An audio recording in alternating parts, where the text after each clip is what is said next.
Welcome back to the Falls, your go-to destination for immersive audiobook experiences. Dive into captivating tales and journey through the realms of imagination with me, your guide through the pages of literature. And I'm thrilled to embark on this storytelling adventure with you. So sit back, relax, and let the power of words transport you to new worlds. The Falls presents The Great Gatsby by F. Scott Fitzgerald. Chapter 3. There was music from my neighbor's house through the summer nights.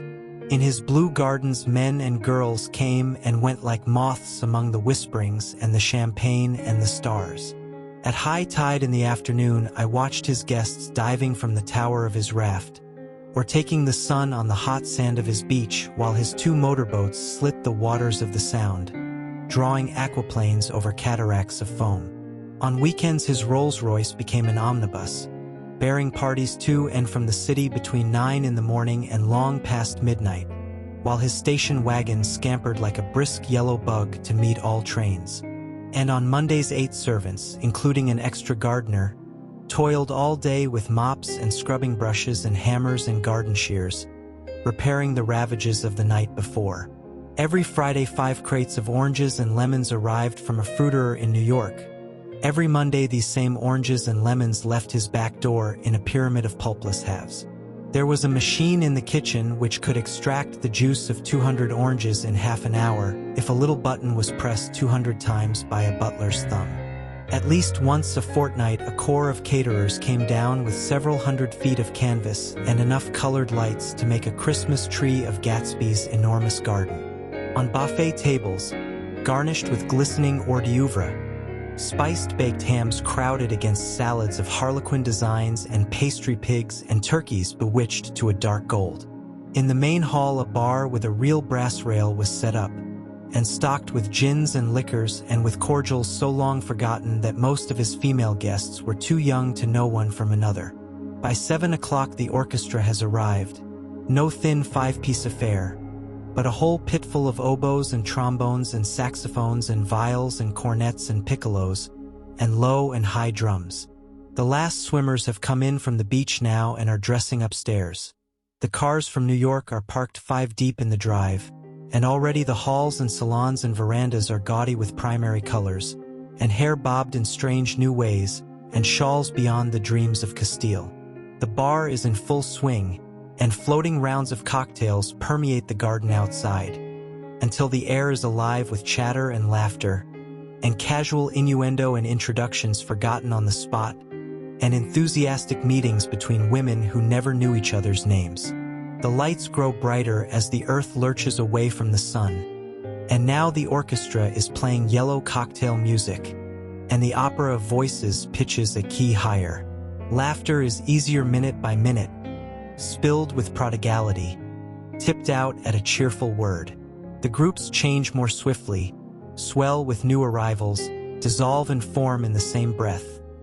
Already there are wanderers, confident girls who weave here and there among the stouter and more stable, become for a sharp, joyous moment the center of a group, and then, excited with triumph, glide on through the sea change of faces and voices and color under the constantly changing light.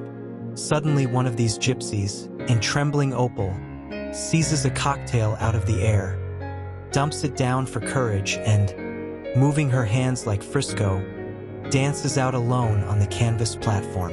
A momentary hush. The orchestra leader varies his rhythm obligingly for her, and there is a burst of chatter as the erroneous news goes around that she is Gilda Gray's understudy from the Follies. The party has begun. I believe that on the first night I went to Gatsby's house I was one of the few guests who had actually been invited. People were not invited, they went there. They got into automobiles which bore them out to Long Island, and somehow they ended up at Gatsby's door.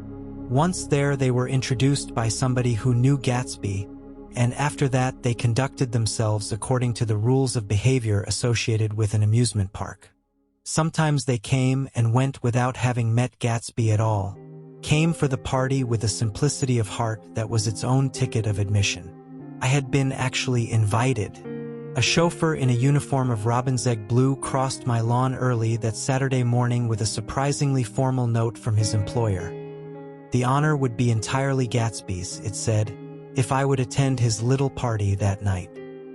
He had seen me several times and had intended to call on me long before, but a peculiar combination of circumstances had prevented it. Signed Jay Gatsby, in a majestic hand.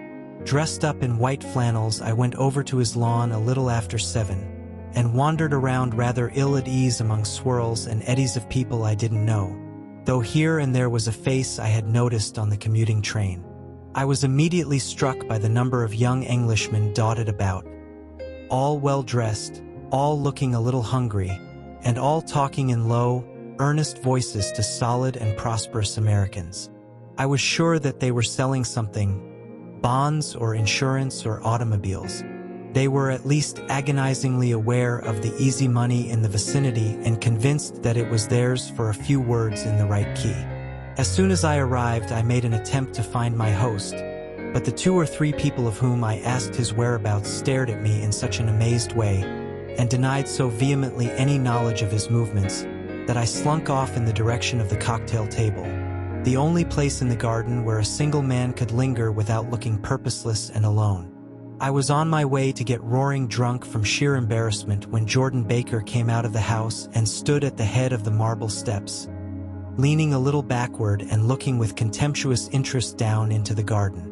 Welcome or not, I found it necessary to attach myself to someone before I should begin to address cordial remarks to the passers-by. "Hello!" I roared, advancing toward her. My voice seemed unnaturally loud across the garden. "I thought you might be here," she responded absently as I came up. "I remembered you lived next door to." She held my hand impersonally, as a promise that she'd take care of me in a minute, and gave ear to 2 girls in twin yellow dresses, who stopped at the foot of the steps. "Hello!" they cried together. "Sorry you didn't win. That was for the golf tournament. She had lost in the finals the week before." "You don't know who we are," said one of the girls in yellow. "But we met you here about a month ago." "You've dyed your hair since then," remarked Jordan, and I started. But the girls had moved casually on, and her remark was addressed to the premature moon, produced like the supper, no doubt, out of a caterer's basket. With Jordan's slender golden arm resting in mine, we descended the steps and sauntered about the garden. A tray of cocktails floated at us through the twilight, and we sat down at a table with the 2 girls in yellow and 3 men, each one introduced to us as Mr. Mumble. "Do you come to these parties often?" inquired Jordan of the girl beside her. "The last one was the one I met you at," answered the girl, in an alert, confident voice. She turned to her companion. "Wasn't it for you, Lucille?" "It was for Lucille, too." "I like to come," Lucille said. "I never care what I do, so I always have a good time. When I was here last, I tore my gown on a chair, and he asked me my name and address. Inside of a week, I got a package from Courier's with a new evening gown in it." "Did you keep it?" asked Jordan. "Sure I did. I was going to wear it tonight, but it was too big in the bust and had to be altered. It was gas blue with lavender beads. $265. "There's something funny about a fellow that'll do a thing like that," said the other girl eagerly. "He doesn't want any trouble with anybody." "Who doesn't?" I inquired. "Gatsby. Somebody told me." The 2 girls and Jordan leaned together confidentially. "Somebody told me they thought he killed a man once." A thrill passed over all of us. The 3 Mr. Mumbles bent forward and listened eagerly. "I don't think it's so much that," argued Lucille skeptically. "It's more that he was a German spy during the war." One of the men nodded in confirmation. "I heard that from a man who knew all about him, grew up with him in Germany," he assured us positively. "Oh, no," said the first girl. "It couldn't be that, because he was in the American Army during the war." As our credulity switched back to her, she leaned forward with enthusiasm. You look at him sometimes when he thinks nobody's looking at him. I'll bet he killed a man." She narrowed her eyes and shivered. Lucille shivered. We all turned and looked around for Gatsby. It was testimony to the romantic speculation he inspired that there were whispers about him from those who had found little that it was necessary to whisper about in this world. The first supper, there would be another one after midnight, was now being served, and Jordan invited me to join her own party, who were spread around a table on the other side of the garden. There were 3 married couples and Jordan's escort, a persistent undergraduate given to violent innuendo, and obviously under the impression that sooner or later Jordan was going to yield him up her person to a greater or lesser degree. Instead of rambling, this party had preserved a dignified homogeneity and assumed to itself the function of representing the staid nobility of the countryside, East Egg condescending to West Egg and carefully on guard against its spectroscopic gaiety. "Let's get out," whispered Jordan, after a somehow wasteful and inappropriate half-hour. "This is much too polite for me." We got up, and she explained that we were going to find the host. I had never met him, she said, and it was making me uneasy. The undergraduate nodded in a cynical, melancholy way. The bar, where we glanced first, was crowded, but Gatsby was not there. She couldn't find him from the top of the steps, and he wasn't on the veranda. On a chance, we tried an important-looking door and walked into a high Gothic library, paneled with carved English oak, and probably transported complete from some ruin overseas. A stout, middle-aged man with enormous owl-eyed spectacles was sitting somewhat drunk on the edge of a great table, staring with unsteady concentration at the shelves of books. As we entered, he wheeled excitedly around and examined Jordan from head to foot. "What do you think?" he demanded impetuously. "About what?" He waved his hand toward the bookshelves. "About that. As a matter of fact, you needn't bother to ascertain." I ascertained. "They're real." "The books?" He nodded. "Absolutely real. Have pages and everything. I thought they'd be a nice durable cardboard. Matter of fact, they're absolutely real. Pages and here, let me show you." Taking our skepticism for granted, he rushed to the bookcases and returned with volume 1 of the Stoddard lectures. "See!" he cried triumphantly. "It's a bona fide piece of printed matter. Fooled me. This fella's a regular Belasco. It's a triumph. What thoroughness. What realism. Knew when to stop, too. Didn't cut the pages. But what do you want? What do you expect?" He snatched the book from me and replaced it hastily on its shelf, muttering that if one brick was removed, the whole library was liable to collapse. "Who brought you?" he demanded. "Or did you just come?" "I was brought. Most people were brought." Jordan looked at him alertly, cheerfully, without answering. "I was brought by a woman named Roosevelt," he continued. "Mrs. Claude Roosevelt. Do you know her? I met her somewhere last night. I've been drunk for about a week now, and I thought it might sober me up to sit in a library." "Has it?" "A little bit, I think.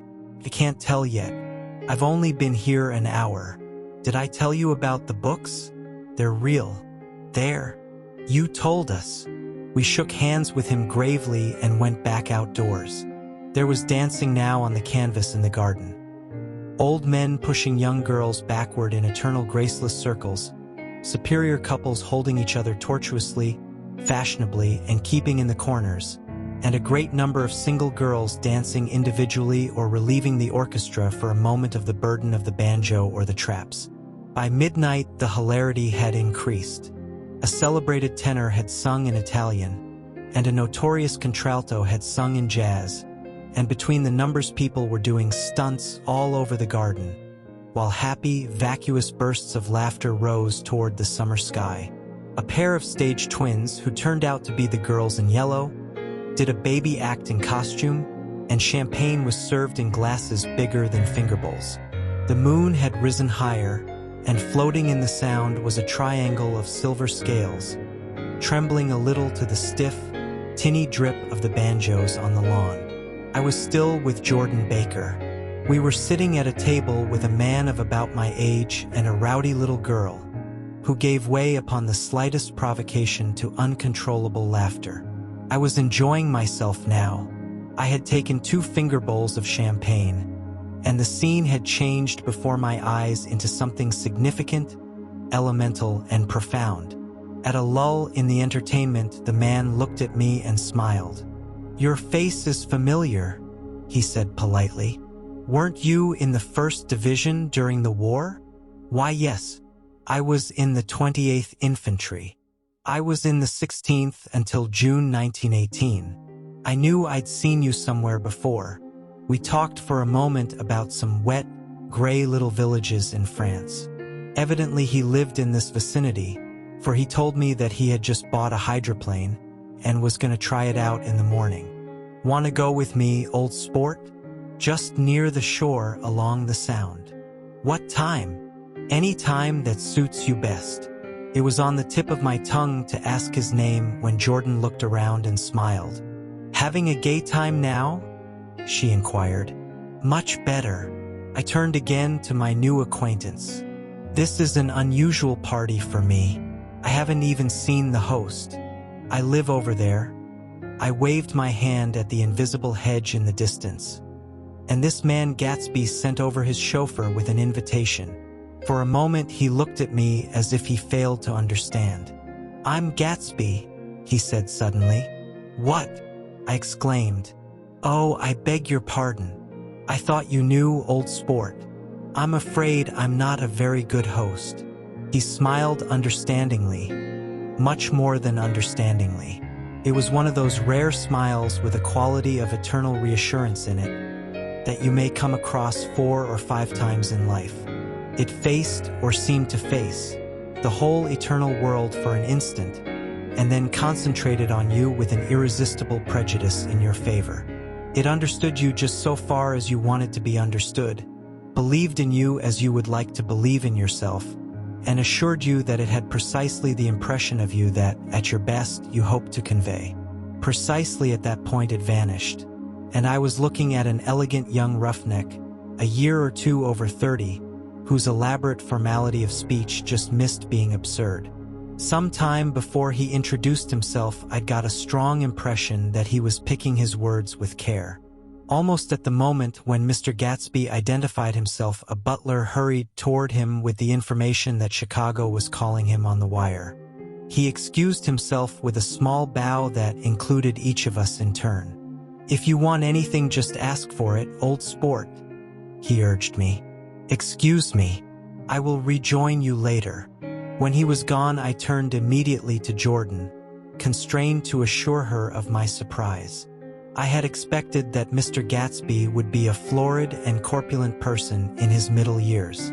"Who is he?" I demanded. "Do you know?" "He's just a man named Gatsby." "Where is he from? And what does he do?" "Now you're started on the subject," she answered with a wan smile. "Well, he told me once he was an Oxford man." A dim background started to take shape behind him, but at her next remark it faded away. "However, I don't believe it." "Why not?" "I don't know," she insisted. "I just don't think he went there." Something in her tone reminded me of the other girls. "I think he killed a man," and had the effect of stimulating my curiosity. I would have accepted without question the information that Gatsby sprang from the swamps of Louisiana or from the Lower East Side of New York. That was comprehensible. But young men didn't, at least in my provincial inexperience I believe they didn't, drift coolly out of nowhere and buy a palace on Long Island Sound. "Anyhow, he gives large parties," said Jordan, changing the subject with an urban distaste for the concrete. "And I like large parties. They're so intimate. At small parties, there isn't any privacy." There was the boom of a bass drum, and the voice of the orchestra leader rang out suddenly above the echolalia of the garden. "Ladies and gentlemen," he cried, "at the request of Mr. Gatsby, we are going to play for you Mr. Vladimir Tolstoy's latest work, which attracted so much attention at Carnegie Hall last May. If you read the papers, you know there was a big sensation. He smiled with jovial condescension and added, "Some sensation," whereupon everybody laughed. "The piece is known," he concluded lustily, "as Vladimir Tolstoy's Jazz History of the World."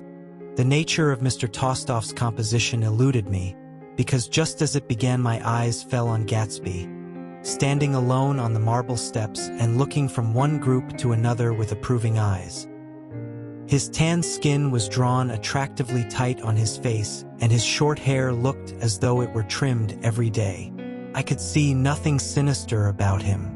I wondered if the fact that he was not drinking helped to set him off from his guests, for it seemed to me that he grew more correct as the fraternal hilarity increased.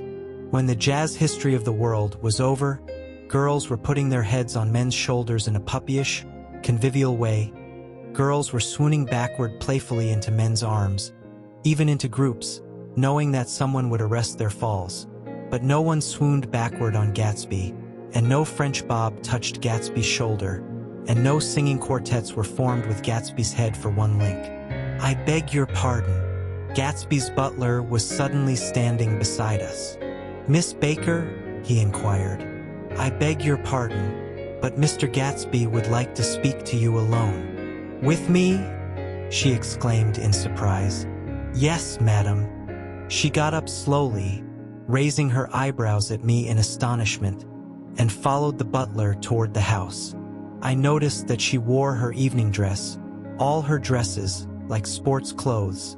There was a jauntiness about her movements as if she had first learned to walk upon golf courses on clean, crisp mornings. I was alone, and it was almost 2. For some time, confused and intriguing sounds had issued from a long, many-windowed room which overhung the terrace. Eluding Jordan's undergraduate, who was now engaged in an obstetrical conversation with 2 chorus girls, and who implored me to join him, I went inside. The large room was full of people.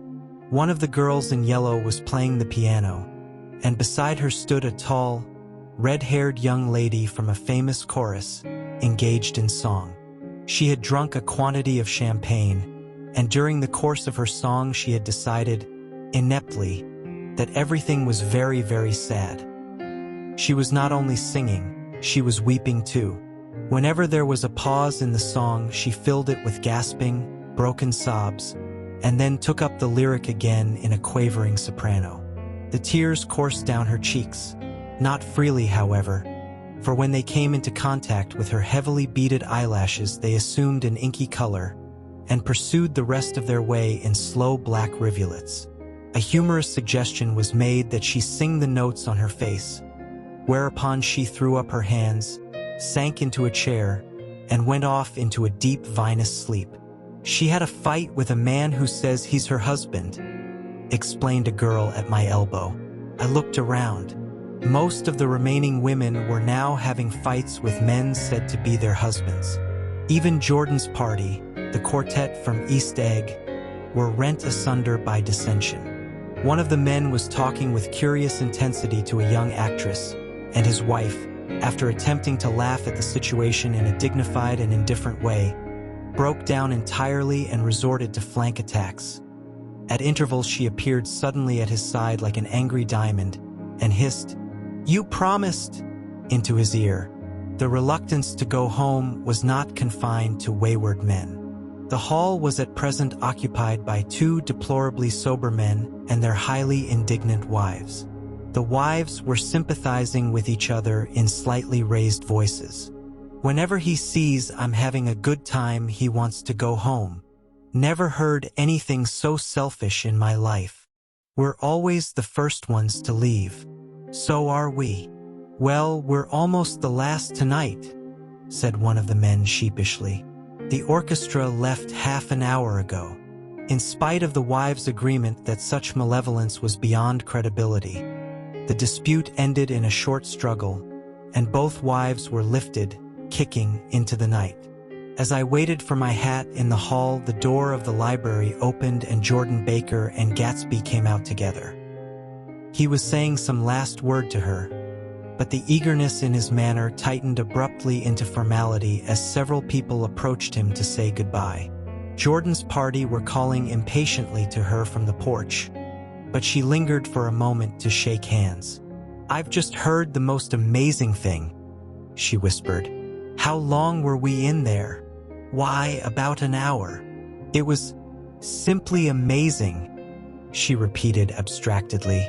"But I swore I wouldn't tell it, and here I am tantalizing you." She yawned gracefully in my face. "Please come and see me. Phone book. Under the name of Mrs. Sigourney Howard. My aunt." She was hurrying off as she talked. Her brown hand waved a jaunty salute as she melted into her party at the door. Rather ashamed that, on my first appearance, I had stayed so late, I joined the last of Gatsby's guests, who were clustered around him. I wanted to explain that I'd hunted for him early in the evening and to apologize for not having known him in the garden. "Don't mention it," he enjoined me eagerly. "Don't give it another thought, old sport." The familiar expression held no more familiarity than the hand which reassuringly brushed my shoulder. "And don't forget we're going up in the hydroplane tomorrow morning at 9 o'clock. Then the butler, behind his shoulder. "Philadelphia wants you on the phone, sir." "All right, in a minute. Tell them I'll be right there. Good night. Good night. Good night." He smiled, and suddenly there seemed to be a pleasant significance in having been among the last to go, as if he had desired it all the time. "Good night, old sport. Good night." But as I walked down the steps, I saw that the evening was not quite over. 50 feet from the door, a dozen headlights illuminated a bizarre and tumultuous scene. In the ditch beside the road, right side up, but violently shorn of one wheel, rested a new coupe which had left Gatsby's drive not 2 minutes before.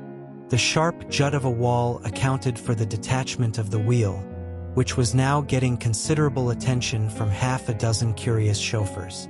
However, as they had left their cars blocking the road, a harsh, discordant din from those in the rear had been audible for some time and added to the already violent confusion of the scene. A man in a long duster had dismounted from the wreck and now stood in the middle of the road, looking from the car to the tire and from the tire to the observers in a pleasant, puzzled way. "See," he explained, "it went in the ditch." The fact was infinitely astonishing to him, and I recognized first the unusual quality of wonder, and then the man. It was the late patron of Gatsby's library. "How'd it happen?" He shrugged his shoulders. "I know nothing whatever about mechanics," he said decisively. "But how did it happen? Did you run into the wall?" "Don't ask me," said Owl Eyes, washing his hands of the whole matter. "I know very little about driving, next to nothing. It happened, and that's all I know." "Well, if you're a poor driver, you oughtn't to try driving at night." "But I wasn't even trying," he explained indignantly. "I wasn't even trying." An odd hush fell upon the bystanders. "Do you want to commit suicide? You're lucky it was just a wheel. A bad driver and not even trying." "You don't understand," explained the criminal. "I wasn't driving. There's another man in the car." The shock that followed this declaration found voice in a sustained "HH" as the door of the coupe swung slowly open. The crowd, it was now a crowd, stepped back involuntarily, and when the door had opened wide, there was a ghostly pause. Then, very gradually, part by part, a pale, dangling individual stepped out of the wreck, pawing tentatively at the ground with a large, uncertain dancing shoe. Blinded by the glare of the headlights and confused by the incessant groaning of the horns, the apparition stood swaying for a moment before he perceived the man in the duster. "What's matter?" he inquired calmly. "Did we run out of gas?" "Look!" Half a dozen fingers pointed at the amputated wheel. He stared at it for a moment, and then looked upward as though he suspected that it had dropped from the sky. "It came off," someone explained. He nodded. "At first I didn't notice we'd stopped." Pause. Then, taking a long breath and straightening his shoulders, he remarked in a determined voice, "Wonder if tell me where there's a gas line station?" At least a dozen men, some of them a little better off than he was, explained to him that wheel and car were no longer joined by any physical bond. "Back out," he suggested after a moment. "Put her in reverse." "But the wheel's off." He hesitated. "No harm in trying," he said. The caterwauling horns had reached a crescendo, and I turned away and cut across the lawn toward home. I glanced back once. A wafer of a moon was shining over Gatsby's house, making the night fine as before, and surviving the laughter and the sound of his still glowing garden. A sudden emptiness seemed to flow now from the windows and the great doors, endowing with complete isolation the figure of the host, who stood on the porch, his hand up in a formal gesture of farewell. Reading over what I have written so far, I see I have given the impression that the events of 3 nights several weeks apart were all that absorbed me. On the contrary, they were merely casual events in a crowded summer, and, until much later, they absorbed me infinitely less than my personal affairs. Most of the time I worked. In the early morning the sun threw my shadow westward as I hurried down the white chasms of lower New York to the Probity Trust. I knew the other clerks and young bond salesmen by their first names, and lunched with them in dark, crowded restaurants on little pig sausages and mashed potatoes and coffee. I even had a short affair with a girl who lived in Jersey City and worked in the accounting department, but her brother began throwing mean looks in my direction. So when she went on her vacation in July, I let it blow quietly away. I took dinner usually at the Yale Club. For some reason it was the gloomiest event of my day, and then I went upstairs to the library and studied investments and securities for a conscientious hour. There were generally a few rioters around, but they never came into the library, so it was a good place to work. After that, if the night was mellow, I strolled down Madison Avenue past the old Murray Hill Hotel and over 33rd Street to the Pennsylvania Station. I began to like New York, the racy, adventurous feel of it at night, and the satisfaction that the constant flicker of men and women and machines gives to the restless eye. I liked to walk up Fifth Avenue and pick out romantic women from the crowd and imagine that in a few minutes I was going to enter into their lives, and no one would ever know or disapprove. Sometimes, in my mind, I followed them to their apartments on the corners of hidden streets, and they turned and smiled back at me before they faded through a door into warm darkness. At the enchanted metropolitan twilight, I felt a haunting loneliness sometimes, and felt it in others. Poor young clerks who loitered in front of windows waiting until it was time for a solitary restaurant dinner. Young clerks in the dusk, wasting the most poignant moments of night and life. Again at 8 o'clock, when the dark lanes of the 40s were lined 5 deep with throbbing taxicabs, bound for the theater district, I felt a sinking in my heart. Forms leaned together in the taxis as they waited, and voices sang, and there was laughter from unheard jokes, and lighted cigarettes made unintelligible circles inside. Imagining that I, too, was hurrying towards gaiety and sharing their intimate excitement, I wished them well. For a while, I lost sight of Jordan Baker, and then in midsummer I found her again. At first I was flattered to go places with her because she was a golf champion, and everyone knew her name. Then it was something more. I wasn't actually in love, but I felt a sort of tender curiosity. The bored, haughty face that she turned to the world concealed something. Most affectations conceal something eventually, even though they don't in the beginning, and one day I found what it was. When we were on a house party together up in Warwick, she left a borrowed car out in the rain with the top down, and then lied about it. And suddenly I remembered the story about her that had eluded me that night at Daisy's.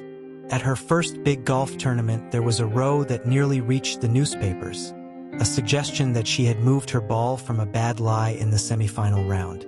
The thing approached the proportions of a scandal, then died away. A caddy retracted his statement, and the only other witness admitted that he might have been mistaken. The incident and the name had remained together in my mind. Jordan Baker instinctively avoided clever, shrewd men, and now I saw that this was because she felt safer on a plane where any divergence from a code would be thought impossible. She was incurably dishonest. She wasn't able to endure being at a disadvantage, and, given this unwillingness, I suppose she had begun dealing in subterfuges when she was very young in order to keep that cool, insolent smile turned to the world and yet satisfy the demands of her hard, jaunty body. It made no difference to me. Dishonesty in a woman is a thing you never blame deeply. I was casually sorry, and then I forgot. It was on that same house party that we had a curious conversation about driving a car. It started because she passed so close to some workmen that our fender flicked a button on one man's coat. "You're a rotten driver," I protested. "Either you ought to be more careful, or you oughtn't to drive at all." "I am careful." "No, you're not." "Well, other people are," she said lightly. "What's that got to do with it?" "They'll keep out of my way," she insisted. "It takes two to make an accident. Suppose you met somebody just as careless as yourself." "I hope I never will," she answered. "I hate careless people. That's why I like you." Her gray, sun-strained eyes stared straight ahead, but she had deliberately shifted our relations, and for a moment I thought I loved her. But I am slow-thinking and full of interior rules that act as brakes on my desires, and I knew that first I had to get myself definitely out of that tangle back home. I'd been writing letters once a week and signing them, "Love, Nick," and all I could think of was how, when that certain girl played tennis, a faint mustache of perspiration appeared on her upper lip. Nevertheless, there was a vague understanding that had to be tactfully broken off before I was free. Everyone suspects himself of at least one of the cardinal virtues, and this is mine. I am one of the few honest people that I have ever known. Please, like, comment, share, and subscribe to our channel for more. Thank you.